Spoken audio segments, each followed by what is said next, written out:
Hello everyone, সবাই কেমন আছো? আশা করি তোমরা সবাই খুব ভালো আছো। আবার একটা নতুন দিন নতুন ব্লগ নিয়ে চলে এসেছি, আশা করি তোমাদের ভালো লাগবে। তো উঠেছি অনেকক্ষণ, উঠে সব কাজকর্ম সব হয়ে গেছে, ফ্রেশ হয়ে ফুল টুল তুলে নিলাম। আজকে মোটামুটি ফুল পেয়েছি আর কি। আজকে কিন্তু বৃষ্টিও হচ্ছে। খুব সকালবেলা বৃষ্টি হয়নি, যখন উঠেছিলাম তারপরে কিন্তু বৃষ্টি শুরু হয়েছে। মাঝে মাঝেই দমকা মেরে বৃষ্টি হচ্ছে আর কি। তো যাই হোক, উঠে পড়েছি অনেকক্ষণ, সব কাজ হয়ে গেছে। ওঠার পর সকালে যে কাজগুলো থাকে আর কি, চাটা করলাম, খেলাম। এবার কাজ করে দিয়ে গেলে তারপরে আমি রান্নাঘরে ঢুকবো আর কি। তো চলো দেখতে থাকো ব্লগটা, আশা করি তোমাদের ভালো লাগবে। রান্নাঘরে এসে গেছি, রান্নাঘরে এসে ডাল হয়ে গেছে, এদিকে একটু আলু ভাজা বসিয়েছি। আর কেমন রোদ এসেছে দেখো জানালা দিয়ে, একটু আগে খুব বৃষ্টি হচ্ছিল, তো এখন প্রচুর রোদ উঠে গেছে। আপাতত ডাল আর আলু ভাজাটা করেছি, তারপরে দেখি কি হয়। তো শাকটা কেটে নিলাম, এটা নোটে শাক, নোটে শাক চচ্চড়ি করব। এখানে একটু বড়ি নিয়ে নিয়েছি, বড়ি দেব। আর ইলিশ মাছের যে মুড়োটা আছে ওটা দিয়ে করব আজকে। দেখি কীরকম হয় আর কি। একটু সামান্য তেল দিয়ে বড়িটাকে ভেজে নিচ্ছি। এই বড়িটা কিন্তু হাতে তৈরি বড়ি, এটা হচ্ছে আমার বড় ননদ বানিয়েছে। বড় ননদ এসেছিল তখন দিয়ে গেছে। খুব সুন্দর সুন্দর বড়ি বানায়, নকশা বড়ি, এইসব বড়িগুলো, চাল কুমড়োর বড়ি, এটা ঘরে তৈরি বড়ি। তো এর টেস্টই আলাদা হবে, বুঝতেই পারছো।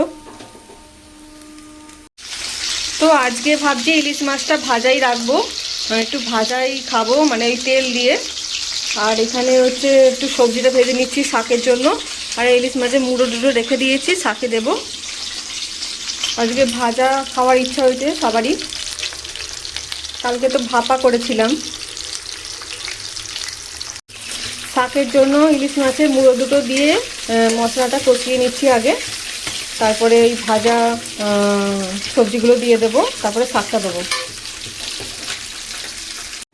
তো শাকটা রান্না করছি, শাকটা হয়েই এসেছে, আর একটু হবে।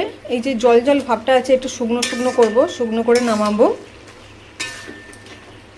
তো রান্না প্রায় হয়েই গেছে, এটা হলেই আমার রান্না কমপ্লিট হয়ে যাবে। তো চলো পরে আবার আসছি। তো আজকে কি কি রান্না করলাম একবার বলে দিই। এটা হচ্ছে আলু ভাজা, এটা হচ্ছে নোটে শাক চচ্চড়ি ইলিশ মাছের মুড়ো দিয়ে, আর এটা হচ্ছে ডাল, এটা হচ্ছে কুমড়ো ভাতে, আর এটা হচ্ছে ইলিশ মাছ ভাজা আর ইলিশ মাছের তেল। আমার তো মনে হয় এটা দিয়ে পুরো ভাত খাওয়া হয়ে যাবে। তো আজকে ইলিশ মাছ ভাজাটাই রেখে দিয়েছি, ঝাল করলাম না বা ভাপা করলাম না আজকে।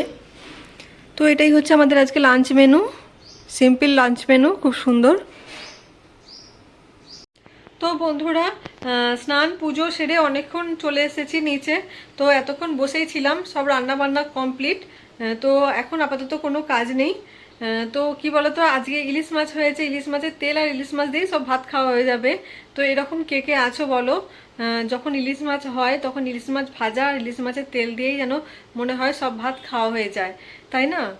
তো চলো আজকের মতো এখানে এই ভিডিওটা শেষ করে দিই, কেননা আর সেরকম দেখানোর কিছু নেই। সেই তো বিকালে উঠে চাটা করব, রুটি করব, এই সব আর কি। তো আজকের মতো টাটা, বাই বাই।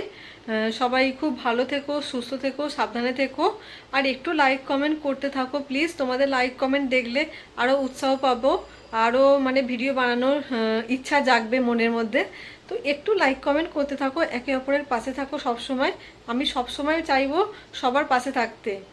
আর তোমরা যারা যারা আমার এই ভিডিওটা দেখছো শেষ অবধি, তো তারা আমাকে কমেন্ট করে দিয়ে যাও, যদি তাদের বাড়ি আমার না যাওয়া হয় তো আমি তাদের বাড়ি এই কমেন্ট ধরে ধরে চলে যাব। তো সবাই খুব ভালো থেকো, আজকের মতো টাটা।